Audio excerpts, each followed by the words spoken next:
Chapter 1. All ready, Miss Wells, although I'm sorry we can't spare one of the steamer's boats. Frona Wells arose with alacrity and came to the first officer's side. We're so busy, he explained, and gold rushers are such perishable freight, at least.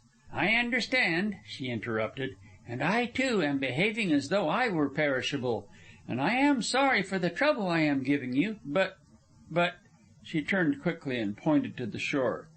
Do you see that big log house between the clump of pines and the river? I was born there. Guess I'd be in a hurry myself, he muttered sympathetically as he piloted her along the crowded deck. Everybody was in everybody else's way, nor was there one who failed to proclaim it at the top of his lungs. 1,000 gold seekers were clamoring for the immediate landing of their outfits. Each hatchway gaped wide open, and from the lower depths the shrieking donkey engines were hurrying the misassorted outfits skyward. On either side of the steamer rows of scows received the flying cargo, and on each of these scows a sweating mob of men charged the descending slings and heaved bales and boxes about in frantic search. Men waved shipping receipts and shouted over the steamer rails to them. Sometimes 2 and 3 identified the same article, and war arose. The 2 circle and the circle and dot brands caused endless jangling, while every whipsaw discovered a dozen claimants. The purser insists that he is going mad, the first officer said, as he helped Frona Wells down the gangway to the landing stage. And the freight clerks have turned the cargo over to the passengers and quit work. But we're not so unlucky as the Star of Bethlehem, he reassured her, pointing to a steamship at anchor a quarter of a mile away. Half of her passengers have pack horses for Skagway and White Pass, and the other half are bound over the Chilkoot. So they've mutinied and everything's at a standstill. Hey, you! He cried, beckoning to a white hull which hovered discreetly on the outer rim of the floating confusion. A tiny launch, pulling heroically at a huge tow barge, attempted to pass between, but the boatman shot nervily past her bow, and just as he was clear, unfortunately caught a crab. This slewed the boat around and brought it to a stop. Watch out! The first officer shouted. A pair of 70-foot canoes, loaded with outfits, gold rushers, and Indians, and under full sail, drove down from the counter direction. One of them veered sharply towards the landing stage, but the other pinched the Whitehall against the barge. The boatman had unshipped his oars in time, but his small craft groaned under the pressure and threatened to collapse. Whereat he came to his feet, and in short, nervous phrases consigned all canoemen and launch captains to eternal perdition. A man on the barge leaned over from above and baptized him with crisp and crackling oaths, while the whites and Indians in the canoe laughed derisively. "Aw, g'wan!" one of them shouted. "Why don't you learn to row?" The boatman's fist landed on the point of his critic's jaw and dropped him stunned upon the heaped merchandise. Not content with this summary act, he proceeded to follow his fist into the other craft. The miner nearest him tugged vigorously at a revolver which had jammed in its shiny leather holster, while his brother Argonauts, laughing, waited the outcome. But the canoe was under way again, and the Indian helmsman drove the point of his paddle into the boatman's chest and hurled him backward into the bottom of the Whitehall. When the flood of oaths and blasphemy was at full tide, and violent assault and quick death seemed most imminent, the first officer had stolen a glance at the girl by his side. He had expected to find a shocked and frightened maiden countenance, and was not at all prepared for the flushed and deeply interested face which met his eyes. "I am sorry," he began, but she broke in as though annoyed by the interruption. No, not at all. I am enjoying it every bit, though I am glad that man's revolver stuck. If it had not—" "We might have been delayed in getting ashore," the first officer laughed, and therein displayed his tact. That man is a robber," he went on, indicating the boatman, who had now shoved his oars into the water and was pulling alongside. "He agreed to charge only $20 for putting you ashore. Said he'd have made it 25 had it been a man. He's a pirate, mark me, and he will surely hang some day. $20 for a half-hour's work. Think of it." "Easy, sport, easy," cautioned the fellow in question, at the same time making an awkward landing and dropping one of his oars overside. "You've no call to be flinging names about," he added, defiantly, wringing out his shirt sleeve, wet from rescue of the oar. "You've got good ears, my man," began the first officer. "And a quick fist," the other snapped in. "And a ready tongue." "Need it in my business. No gettin' along without it among you sea sharks. Pirate, am I? And you with 1,000 passengers packed like sardines?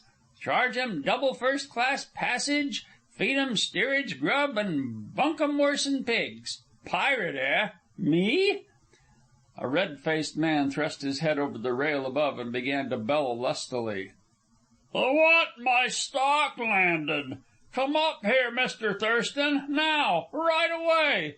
50 cayuses of mine eatin' their heads off in this dirty kennel of yours, and it'll be a sick time you'll have if you don't hustle them ashore as fast as God'll let you. I'm losing $1,000 a day, and I won't stand it. Do you hear? I won't stand it. You robbed me right and left from the time you cleared dock in Seattle, and by the hinges of hell I won't stand it any more. I'll break this company as sure as my name's Thad Ferguson. Do you hear my spiel? I'm Thad Ferguson, and you can't come and see me any too quick for your health. Do you hear?" "Pirate, eh?" the boatman soliloquized. "Who, me?" Mr. Thurston waved his hand appeasingly at the red-faced man and turned to the girl. "I'd like to go ashore with you and as far as the store, but you see how busy we are. Good-bye, and a lucky trip to you. I'll tell off a couple of men at once and break out your baggage. Have it up at the store to-morrow morning, sharp." She took his hand lightly and stepped aboard. Her weight gave the leaky boat a sudden lurch, and the water hurtled across the bottom boards to her shoe-tops. But she took it coolly enough, settling herself in the stern sheets and tucking her feet under her. "Hold on," the officer cried. "This will never do, Miss Wells. Come on back, and I'll get one of our boats over as soon as I can." "I'll see you in heaven first," retorted the boatman, shoving off. "Let go," he threatened. Mr. Thurston gripped tight hold of the gunwale, and as reward for his chivalry had his knuckles rapped sharply by the oar blade. Then he forgot himself, and Miss Wells also, and swore fervently. "I dare say our farewell might have been more dignified," she called back to him, her laughter rippling across the water. "Jove!" he muttered, doffing his cap gallantly. "There is a woman!" And a sudden hunger seized him, and a yearning to see himself mirrored always in the gray eyes of Frona Wells. He was not analytical, he did not know why, but he knew that with her he could travel to the end of the earth. He felt a distaste for his profession and a temptation to throw it all over and strike out for the Klondike, whither she was going. Then he glanced up the beetling side of the ship, saw the red face of Thad Ferguson, and forgot the dream he had for an instant dreamed. Splash! A handful of water from his strenuous oar struck her full in the face. "Hope you don't mind it, miss," he apologized. "I'm doing the best I know how, which ain't much." "So it seems," she answered good-naturedly. "Not that I love the sea," bitterly, "but I've got to turn a few honest dollars somehow, and this seemed the likeliest way. I oughter 'a been in Klondike by now if I'd had any luck at all. Tell you how it was. I lost my outfit on Windy Arm halfway in, after packing it clean across the pass." Zip! Splash! She shook the water from her eyes, squirming the while as some of it ran down her warm back. "You'll do," he encouraged her. "You're the right stuff for this country. Going all the way in?" She nodded cheerfully. Then you'll do. But as I was sayin', after I lost my outfit, I hit back for the coast, being broke, to hustle up another one. That's why I'm chargin' high-pressure rates. And I hope you don't feel sore at what I made you pay. I'm no worse than the rest, miss, sure. I had to dig up 100 for this old tub, which ain't worth 10 down in the States. Same kind of prices everywhere. Over on the Skagway Trail, horseshoe nails is just as good as a quarter any day. A man goes up to the bar and calls for a whiskey. Whiskey's half $1. Well, he drinks his whiskey, plunks down 2 horseshoe nails, and it's okay. No kick comin' on horseshoe nails. They use 'em to make change. You must be a brave man to venture into the country again after such an experience. Won't you tell me your name? We may meet on the inside. Who, me? Oh, I'm Del Bishop, pocket miner, and if ever we run across each other, remember I'd give you the last shirt. I mean, remember my last bit of grub is yours. Thank you, she answered with a sweet smile, for she was a woman who loved the things which rose straight from the heart. He stopped rowing long enough to fish about in the water around his feet for an old corned beef can. You'd better do some bailin', he ordered, tossing her the can. She's leakin' worse since that squeeze. Frona smiled mentally, tucked up her skirts, and bent to the work. At every dip, like great billows heaving along the skyline, the glacier-fretted mountains rose and fell. Sometimes she rested her back and watched the teeming beach towards which they were heading, and again the land-locked arm of the sea in which a score or so of great steamships lay at anchor. From each of these, to the shore and back again, flowed a steady stream of scows, launches, canoes, and all sorts of smaller craft.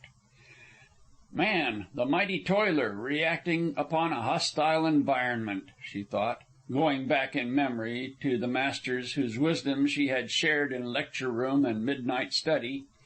She was a ripened child of the age, and fairly understood the physical world and the workings thereof, and she had a love for the world and a deep respect. For some time Del Bishop had only punctuated the silence with splashes from his oars, but a thought struck him. You haven't told me your name, he suggested with complacent delicacy. My name is Wells, she answered. Frona Wells. A great awe manifested itself in his face and grew to a greater and greater awe.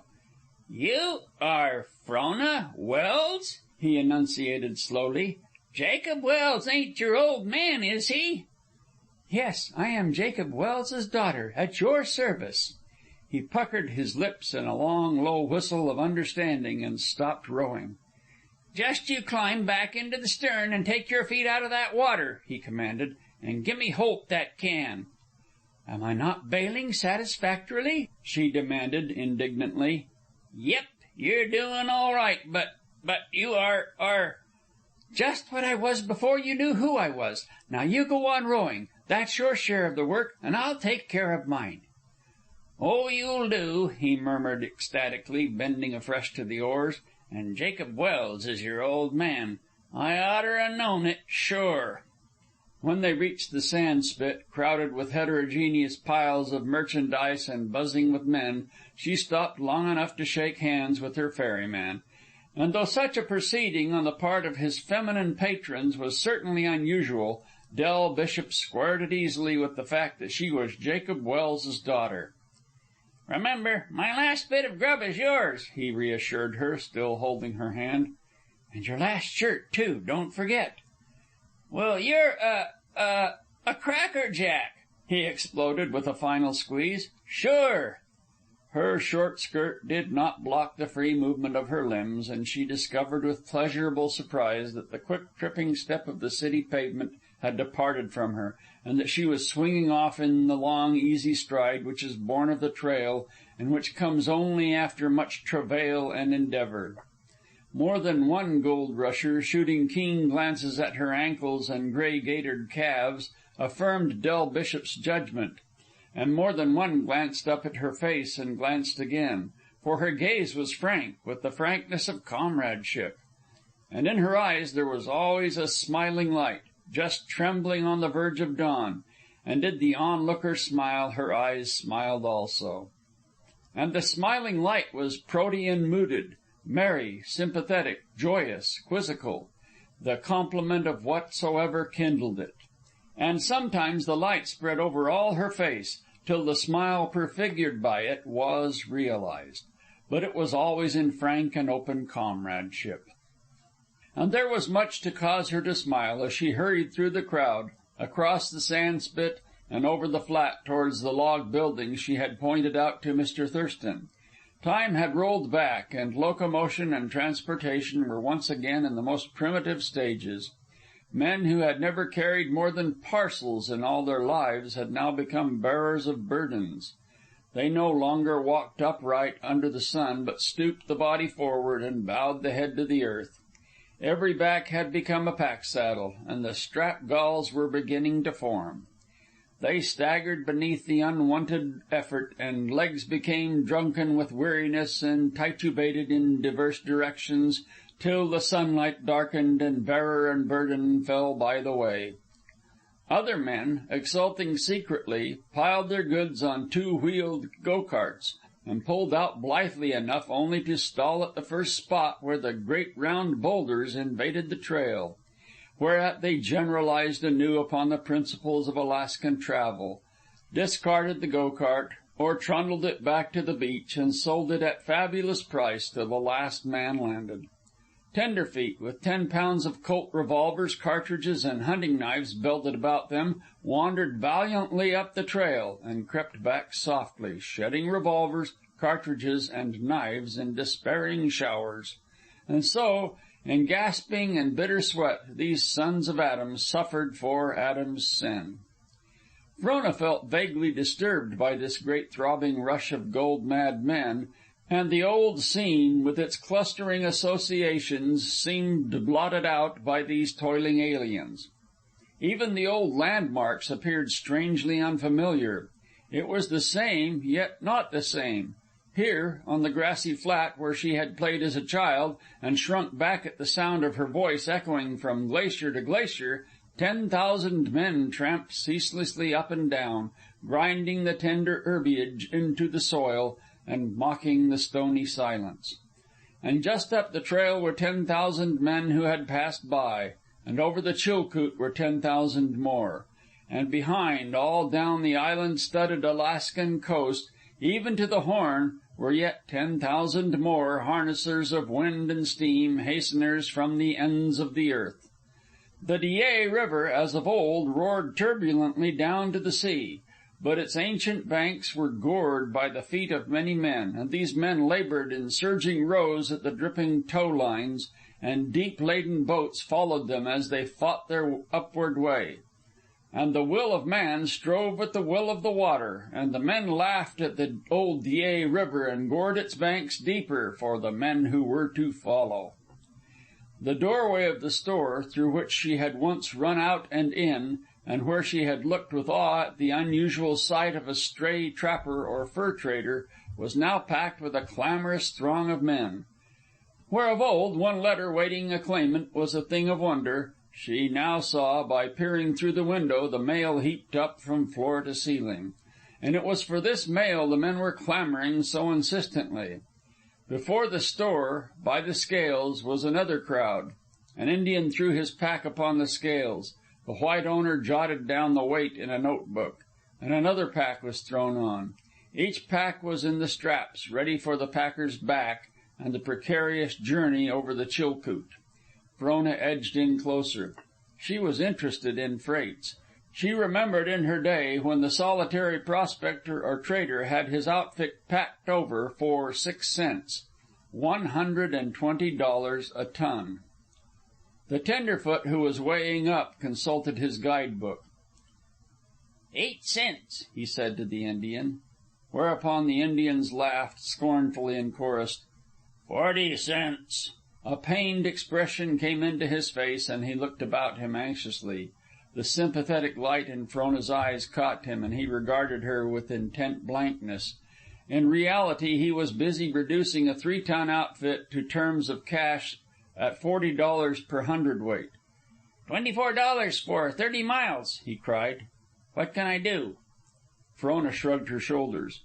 "You'd better pay them the 40 cents," she advised, "else they'll take off their straps." The man thanked her, but instead of taking heed went on with his haggling. One of the Indians stepped up and proceeded to unfasten his pack straps. The tenderfoot wavered, but just as he was about to give in, the packers jumped the price on him to 45 cents. He smiled after a sickly fashion and nodded his head in token of surrender. But another Indian joined the group and began whispering excitedly. A cheer went up, and before the man could realize it, they had jerked off their straps and departed, spreading the news as they went that freight to Lake Linderman was 50 cents. Of a sudden, the crowd before the store was perceptibly agitated. Its members whispered excitedly one to another, and all their eyes were focused upon 3 men approaching from up the trail. The trio were ordinary-looking creatures, ill-clad and even ragged. In a more stable community, their apprehension by the village constable and arrest for vagrancy would have been immediate. "French Louis," the tenderfeet whispered, and passed the word along. "Owns 3 Eldorado claims in a block," the man next to Frona confided to her. "Worth 10 millions at the very least." French Louis, striding a little in advance of his companions, did not look it. He had parted company with his hat somewhere along the route, and a frayed silk handkerchief was wrapped carelessly about his head. And for all his 10 millions, he carried his own traveling pack on his broad shoulders. "And that one, the one with the beard, that's Swiftwater Bill, another of the Eldorado kings." "How do you know?" Frona asked doubtingly. "No!" the man exclaimed. "No! Why, his picture has been in all the papers for the last 6 weeks. See?" He unfolded a newspaper. "And a pretty good likeness, too. I've looked at it so much I'd know his mug among 1,000. "Then who is the third one?" she queried, tacitly accepting him as a font of authority. Her informant lifted himself on his toes to see better. "I don't know," he confessed sorrowfully, then tapped the shoulder of the man next to him. "Who is the lean, smooth-faced one, the one with the blue shirt and the patch on his knee?" Just then Frona uttered a glad little cry and darted forward. "Matt!" she cried. "Matt McCarthy!" The man with the patch shook her hand heartily, though he did not know her, and distrust was plain in his eyes. "Oh, you don't remember me," she chattered, "and don't you dare say you do. If there weren't so many looking, I'd hug you, you old bear."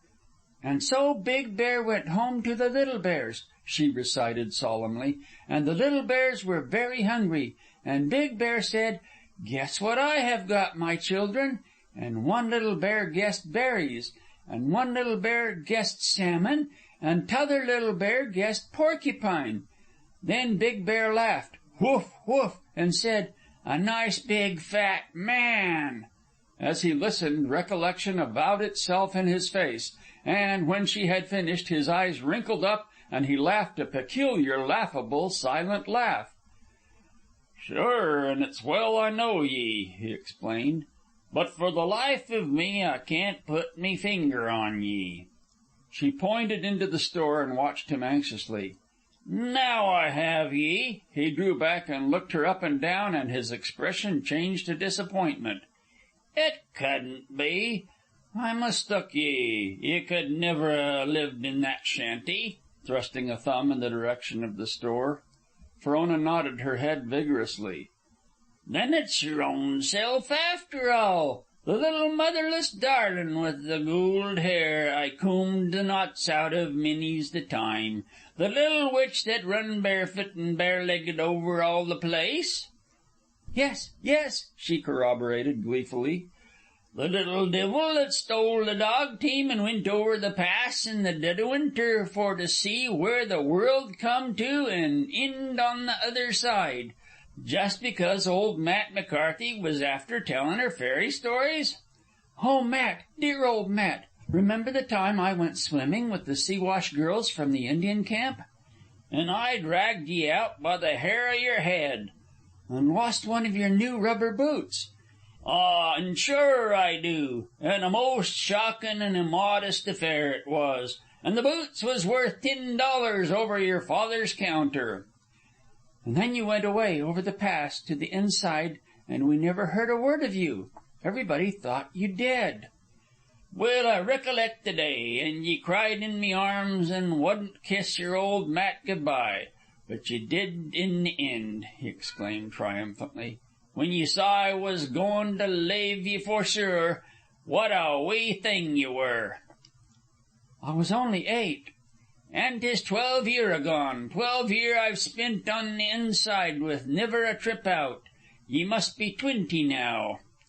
And almost as big as you, Frona affirmed. A likely woman you've grown into, tall and shapely and all that. He looked her over critically. But ye could ha' stood a bit more flesh, I'm thinking. No, she denied. Not at 20, Matt, not at 20. Feel my arm, you'll see. She doubled that member till the biceps knotted. 'Tis muscle, he admitted, passing his hand admiringly over the swelling bunch. Just as though ye'd been workin' hard for your livin'. Oh, I can swing clubs and box and fence, she cried, successively striking the typical postures, and swim and make high dives, chin a bar 20 times, and walk on my hands. There. Is that what ye've been doin'? I thought ye went away for buck larnin', he commented dryly. But they have new ways of teaching now, Matt, and they don't turn you out with your head crammed. And your legs that spindly they can't carry it all? Well, then I forgive ye your muscle. But how about yourself, Matt? Frona asked. How has the world been to you these 12 years? Behold! He spread his legs apart, threw his head back and his chest out. Ye now behold Mr. Matthew McCarthy, a king of the noble El Dorado dynasty by the strength of his own right arm. Me possessions is limitless. I have more dust in 1 minute than ever I saw in all me life before. Me intention for making this trip to the States is to look up me ancestors. I have a firm belief that they once existed. Ye may find nuggets in the Klondike, but never good whiskey. 'Tis likewise me intention to have one drink of the right stuff before I die. After that, 'tis me sworn resolve to return to the supervision of me Klondike properties. Indade, and I'm an El Dorado king, and if ye'll be wantin' the lind of a tidy bit, it's meself that'll loan it ye. The same old Matt who never grows old, Frona laughed. And it's yourself is the true Wells, for all your prize fighter's muscles and your philosopher's brains. But let's wander inside on the heels of Louis and Shiftwater. Andy's still tendin' store, I'm told, and we'll see if I linger in the pages of his memory. And I also. Frona seized him by the hand. It was a bad habit she had of seizing the hands of those she loved. It's 10 years since I went away. The Irishman forged his way through the crowd like a pile driver, and Frona followed easily in the lee of his bulk. The tenderfeet watched them reverently, for to them they were as Northland divinities. The buzz of conversation rose again. "Who's the girl?" somebody asked, and just as Frona passed inside the door, she caught the opening of the answer. "Jacob Wells's daughter. Never heard of Jacob Wells? Where have you been keeping yourself?" End of Chapter 1. Read by Don W. Jenkins, Rancho San Diego, California. ShaggyBart.blogspot.com.